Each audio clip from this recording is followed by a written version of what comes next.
Hello my dear friends, welcome back to my channel. आज की कहानी का शीर्षक है असली पत्नी कौन। सेठ दुर्गादास और उनकी धर्मपत्नी आशा देवी का रामनगर में एक सभ्य परिवार था। दुर्गादास ने अपनी मेहनत से खूब धन दौलत कमाया था, पर दुर्गादास को एक बात का बहुत दुख था कि उनके इकलौते बेटे मोहन को शराब और जुए की बुरी लत लग गई थी। वो रोजाना शराब पीकर बेसुध होकर देर से घर लौटता था। मोहन की रोजाना शराब और जुए की लत ने सेठ दुर्गादास की चिंता बढ़ा दी थी। हर समय दुर्गादास और आशा मोहन को लेकर परेशान रहने लगे। एक दिन दुर्गादास ने आशा से कहा, आशा, मैं सोच रहा हूँ कि मोहन की शराब और जुए की लत बढ़ती जा रही है। मैंने किशोर भाई साहब से बात की हुई है। उन्होंने एक लड़की बताई है, बहुत ही अच्छी घराने की सुशील लड़की है। मैं सोच रहा हूँ मोहन की शादी कर देते हैं। शायद बहू के आने से मोहन थोड़ा सुधर जाए। आशा बोली, ये तो आप ठीक कह रहे हो। किशोर भाई साहब से बात करके हम रिश्ता पक्का कर देते हैं। सेठ दुर्गादास अपने मित्र किशोर से बात करके लड़की के घर वालों से बात करता है। उसी शाम मोहन जब घर आता है, सेठ दुर्गादास उसे कहता है, मैंने तुम्हारे लिए लड़की पसंद की है। लड़की अच्छे घराने की पढ़ी लिखी है। मोहन बोला, मुझे कोई शादी नहीं करनी पिताजी। दुर्गादास बोले, मोहन, अगर तुमने इस शादी के लिए मना किया तो तुम्हारा खर्चा पानी पैसे सब मिलना बंद हो जाएंगे। पिता की कही बातों को सुनकर मोहन डर जाता है और शादी के लिए हाँ कर देता है। कुछ दिनों बाद मोहन की शादी सुहाना नाम की लड़की से हो जाता है। सुहाना बहुत ही सुशील और समझदार लड़की थी। वह अपनी सास आशा और ससुर दुर्गादास का बहुत ध्यान रखती थी, पर मोहन उसको बिल्कुल पसंद नहीं करता था। दुर्गादास ने सोचा था कि मोहन की शादी के बाद शायद आदतें सुधर जाएंगी, पर ऐसा बिल्कुल नहीं हुआ। मोहन अभी भी रोजाना शराब के नशे में ही रहता था। दुर्गादास बोले, मेरी तबीयत कुछ ठीक नहीं लग रही है। मैंने वकील साहब को बुलाया है। मैं चाहता हूँ कि मरने से पहले अपनी सारी जायदाद सुहाना बहू और उसके होने वाले बच्चों के नाम कर जाऊं। मैं नहीं चाहता कि मोहन की बुरी आदतें इस घर को तबाह कर दें। सारी जायदाद सुहाना और उसके होने वाले बच्चों के नाम करके सेठ दुर्गादास स्वर्ग सिधार जाते हैं। दुर्गादास के मरने के बाद सुहाना अपनी सास आशा का बहुत ख्याल रखती है। वो आशा को कभी भी दुखी नहीं रहने देती है। एक दिन सुहाना बोली, माँ जी, ये लीजिए आपका हल्दी वाला दूध। आशा बोली, बहू, मेरा कितना ख्याल रखती हो। एक मोहन है जो सारा दिन घर से गायब रहता है, पता नहीं अभी भी कहाँ होगा। मोहन बोला, माँ, ये सब क्या है? पिताजी ने सारी जायदाद सुहाना के नाम क्यों कर दी, जैसे मैं तो उनका बेटा ही नहीं। आशा बोली, मोहन, तुम्हारी शराब की बुरी आदतों की वजह से तुम्हारे पिताजी ने ऐसा किया है। मोहन बोला, पिताजी ने ये सब ठीक नहीं किया माँ। मोहन गुस्से से फिर से शराब पीने के लिए घर से निकल जाता है। वो एक बार में पहुंचता है। वह देखता है सामने एक लड़की डांस कर रही है। मोहन लड़की को देखकर चौंक जाता है। लड़की बिल्कुल मोहन की पत्नी सुहाना की शक्ल की होती है। मोहन के दिमाग में सुहाना को रास्ते से हटाने की तरकीब आ जाती है।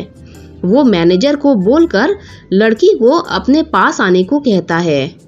लड़की उसकी टेबल पर जाती है। मोहन बोला, मेरा एक काम करोगी? पैसे बहुत मिलेंगे। साहब, पैसों के लिए मयूरी कुछ भी कर सकती है, बस आप काम बताओ। मोहन बोला, एक काम करो, तुम मुझसे बार के बाहर गाड़ी के पास मिलो। कुछ देर बाद मयूरी बार से बाहर आती है। मोहन मयूरी को गाड़ी में बैठने को कहता है और अपनी बात शुरू करता है। मोहन बोला, देखो मयूरी, बात यह है कि मेरी पत्नी सुहाना की शक्ल हूबहू तुमसे मिलती है। मेरे पिता ने मरने से पहले सारी जायदाद उसके और उसके होने वाले बच्चे के नाम कर दी थी। अब मैं अपने पिता के मरने के बाद पाई पाई को तरस रहा हूँ। मैंने जब तुम्हें देखा तो मुझे लगा कि तुम इस मुसीबत से मुझे छुटकारा दिलवा सकती हो। मयूरी बोली, तो मैं कैसे तुम्हारी मदद कर सकती हूँ साहब? मोहन बोला, मयूरी, मैं अपनी पत्नी को हमेशा हमेशा के लिए इस दुनिया से विदा कर दूंगा। उसके बाद तुम सुहाना की जगह मेरे घर में मेरी बीवी बनकर आओगी। तुम्हें देखकर माँ भी नहीं पहचान पाएगी कि असली बीवी तुम नहीं हो। मैं तुम्हें 1-2 दिन में लेने आऊँगा, फिर हमारा खेल शुरू होगा। तुम जायदाद के कागज पर नकली साइन करके सारी जायदाद मेरे नाम कर दोगी। मैं तुम्हें तुम्हारे हिस्से के पैसे दे दूंगा। उसके बाद तुम अपने रास्ते और मैं अपने रास्ते। मोहन मयूरी से बात करके घर चला जाता है। उसे पता था कि उसे आगे क्या करना है। मोहन बोला, सुहाना, तुम पिताजी के जाने के बाद कब से घर की जिम्मेदारियों को पूरा करने में लगी हो। मैंने सोचा हम हनीमून पर भी नहीं गए, तो अब हो आते हैं। तुम पैकिंग कर लो, कल की टिकट है। सुहाना बोली, पर माँ जी को अकेला छोड़कर हम कैसे जा सकते हैं? आशा बोली, बहू, मुझे पता है तुम मेरा बहुत ख्याल रखती हो, पर मोहन का भी तो तुम्हारे लिए कुछ फर्ज बनता है, और ये तुम्हें घुमाने के लिए ले जा रहा है, तो मुझे बड़ी खुशी हो रही है। तुम दोनों हमेशा खुश रहो मेरे बच्चों। मोहन सुहाना को गोवा ले जाता है। वह एक जहाज किराए पर लेता है और मौका देखकर मोहन सुहाना को कहता है, देखो वो मछली कितनी सुंदर है। सुहाना बोली, कहाँ है? मुझे तो दिखाई नहीं दे रही है। मोहन बोला, अरे थोड़ा नीचे देखो। सुहाना बोली, मोहन बचाओ, मैं डूब रही हूँ। मोहन सुहाना को समुद्र में धक्का दे देता है। सुहाना बचाओ बचाओ चिल्लाती रहती है, पर वो उसकी आवाज को अनसुना करके चला जाता है और गोवा से सीधा वापस रामनगर आ जाता है। फिर वह मयूरी के घर जाता है। मोहन बोला, अब तुम्हारे नाटक का वक्त आ गया है, मेरे साथ चलो। मोहन मयूरी को सुहाना बनाकर घर पहुंचता है। सुहाना बिना आशा के पैर छुए मोहन के साथ कमरे में चली जाती है। आशा को अजीब लगता है, पर दोनों को एक साथ खुश देखकर वो कुछ नहीं बोलती। एक दिन आशा बोली, ये आजकल सुहाना बहू को क्या हो गया है? जब से गोवा से आई है कुछ बदली बदली सी लग रही है। न पूजा पाठ करती है, न चाय नाश्ता बनाती है, हमेशा अपने कमरे में ही रहती है। एक बार पूछ कर आती हूँ, शायद तबीयत ठीक ना हो।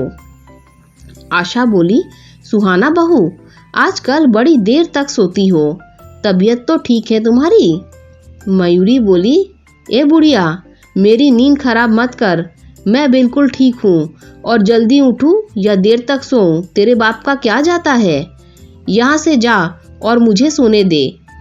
आशा कमरे से रोती हुई बाहर आ जाती है। उसे यकीन नहीं होता कि सुहाना इतनी जल्दी कैसे बदल सकती है। मोहन कई बार मयूरी को जायदाद के कागजात पर नकली साइन करने की बात कह रहा था, पर वो बार बार टाल देती थी। एक दिन मोहन बोला, मयूरी, मैं कितने दिनों से तुम्हें बोल रहा हूँ कागजात पर साइन कर दो, पर तुम इतने दिनों से टाल रही हो।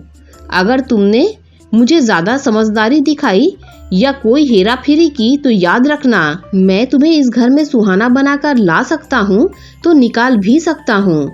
मयूरी बोली, अरे डार्लिंग पतिदेव, वो अभी मैं नकली साइन की प्रैक्टिस कर रही हूँ, जैसे ही सीख जाऊंगी कर दूंगी। मोहन गुस्से में वहां से चला जाता है। मयूरी के बॉयफ्रेंड सतीश का फोन आ जाता है। सतीश बोला, अरे मेरी जान मयूरी, कहाँ हो आजकल, बार में भी नहीं दिखती। मयूरी बोली, बस समझ लो एक नया मुर्गा फंसाया है जिसे हलाल करना बाकी है बस। मयूरी सतीश को सारी बात बताती है और शराब पीने के लिए घर आने के लिए कहती है। कुछ ही देर में सतीश अपने कुछ दोस्तों के साथ मोहन के घर आ जाता है। मयूरी सतीश और उसके दोस्तों के साथ शराब और सिगरेट का नशा करने लगती है। इतनी देर में आशा आ जाती है और वह मयूरी से कहती है, सुहाना बहू, ये सब क्या चल रहा है? ये लोग कौन है? तुम इन गुंडे लोगों के साथ बैठकर शराब और सिगरेट पी रही हो। तुम्हें शर्म नहीं आती? इस घर की बहू होकर तुम ये हरकत कर रही हो। आने दो मोहन को जरा। मयूरी बोली, बुढ़िया तू क्या बताएगी अपने बेटे को? वह खुद ही गलत है और मेरे दोस्तों को तूने गुंडा बोला। तुझे तो अभी मैं बताती हूँ। मोहन बोला, मयूरी तुमने मेरी माँ पर हाथ उठाया, मैं तुम्हें जिंदा नहीं छोड़ूंगा, निकल जाओ मेरे घर से। मयूरी बोली, तुम्हें शायद कोई गलत फहमी हो रही है मिस्टर मोहन, ये घर तो कब का मेरे नाम हो चुका है, यानी कि सुहाना के नाम। निकलोगे तो अब तुम दोनों, माँ और बेटे। सतीश बोला, इन्हें जिंदा मत छोड़ो मयूरी, इन दोनों माँ बेटे को जान से मारना ही ठीक रहेगा। जिंदा रहकर ये हमारे लिए खतरा बन सकते हैं। मैं इन लोगों को साथ में ले जाकर माँ और बेटे को खाई में फेंक देता हूँ। इनकी लाश को पुलिस के कुत्ते भी नहीं ढूंढ पाएंगे। मयूरी बोली, हाँ ये ठीक रहेगा, इन दोनों का मरना ही सही है। आशा बोली, मोहन ये सब क्या है? मोहन बोला, माँ ये मयूरी है। आशा बोली, तो मेरी बहू सुहाना कहाँ है? मेरी बहू सुहाना कहाँ चली गई? मयूरी बोली, तुम्हारी बहू सुहाना को तो तुम्हारा बेटा कब का जान से मार चुका है, गोवा में इसने उसे समुद्र में फेंक दिया था। आशा बोली, मोहन तुझे मुझे बेटा कहने में शर्म आ रही है, मैंने तुझे अपनी कोख से जन्म दिया है, तू मेरा बेटा कहलाने लायक नहीं है। आशा रोने लगती है। सतीश और उसके साथी आशा और मोहन को पकड़कर ले जाने लगते हैं। तभी पुलिस आ जाती है। इंस्पेक्टर बोला, गिरफ्तार कर दो इन लोगों को। सुहाना जी आपको डरने की कोई ज़रूरत नहीं है, हमने इस नकली बीवी को पकड़ लिया है। आशा बोली, सुहाना मेरी बहू तुम जिंदा हो, ईश्वर का लाख लाख शुक्र है।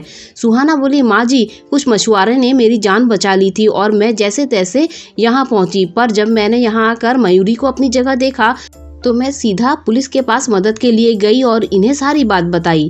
इंस्पेक्टर बोला, मोहन जी आपको भी हमारे साथ पुलिस स्टेशन चलना होगा। सुहाना बोली, नहीं इंस्पेक्टर साहब, जहाज पर मेरा पैर खुद फिसल गया था, इसमें मोहन की कोई गलती नहीं है। आपने मेरी इतनी मदद की उसके लिए शुक्रिया, आप इन लोगों को ले जा सकते हैं। पुलिस मयूरी और सतीश को गिरफ्तार कर ले जाती है। आशा मोहन से कहती है, देखा मोहन, अगर आज सुहाना तुम्हारी मदद ना करती तो हाँ सब कुछ बर्बाद हो जाता, हमारी जान भी चली जाती और तुमने इसे मारना चाहा। मोहन बोला, सुहाना मुझे माफ़ कर दो, मैं बुरी आदतों के नशे में सही और गलत का फ़र्क करना भूल गया था। सुहाना बोली, नहीं नहीं, आप मुझसे माफ़ी मत मांगिए, जो होना था सो हो गया, आप दुखी मत होइए, मैं आपसे बिल्कुल भी नाराज नहीं हूँ। सुहाना की अच्छाइयों ने सुहाना को जिंदा रखा और उसने अपने परिवार को भी बचा लिया। उस दिन से मोहन भी सुधर जाता है और अपने काम पर जाता है। यह देख आशा बहुत खुश होती है और सुहाना को गले लगा लेती है। Thanks for watching this video.